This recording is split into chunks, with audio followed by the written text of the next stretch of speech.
السلام علیکم ورحمۃ اللہ وبرکاتہ۔ دوستو، کئی ینگ لڑکے یہ سمجھتے ہیں کہ اگر شادی کی پہلی رات یوں ہی برباد کر دی جائے اور مباشرت یعنی ہم بستری کیے بنا ہی گزر جائے تو مطلب یہ کہ پھر ان کو بے وقوف سمجھا جائے گا۔ کئی لڑکے یہ سمجھتے ہیں کہ زیادہ سے زیادہ مباشرت کی جائے اور پہلی رات میں لڑکی کو نڈھال کر دیا جائے۔ دوستوں، آنے والے ویورز سے میں کائنڈلی ریکویسٹ کرتا ہوں کہ میرے چینل کو سبسکرائب کریں اور ساتھ لگی نوٹیفیکیشن بیل کو بھی آن کر دیں۔ شکریہ۔ تاکہ پوری زندگی لڑکی پر روب بنا رہے۔ نہیں، یہ بات بالکل غلط ہے، ایسا نہیں کرنا چاہیے۔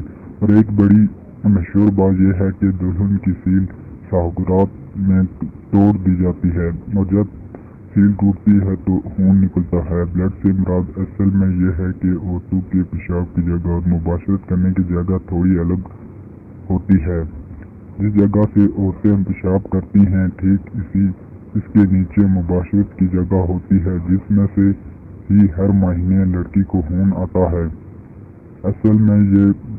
اصل میں بات یہ ہے کہ کچھ لڑکیوں کو شادی سے پہلے اور کچھ کی شادی کے بعد سیل ٹوٹتی ہے۔ جن کی سیل شادی سے پہلے ٹوٹی ہوتی ہے، اس کا مطلب یہ بالکل نہیں کہ انہوں نے پہلے مباشرت کیا ہوگا، بلکہ یہ مباشرت کے علاوہ بھاگ دوڑ اور کھیل کود کی وجہ سے بھی ٹوٹ جاتی ہے۔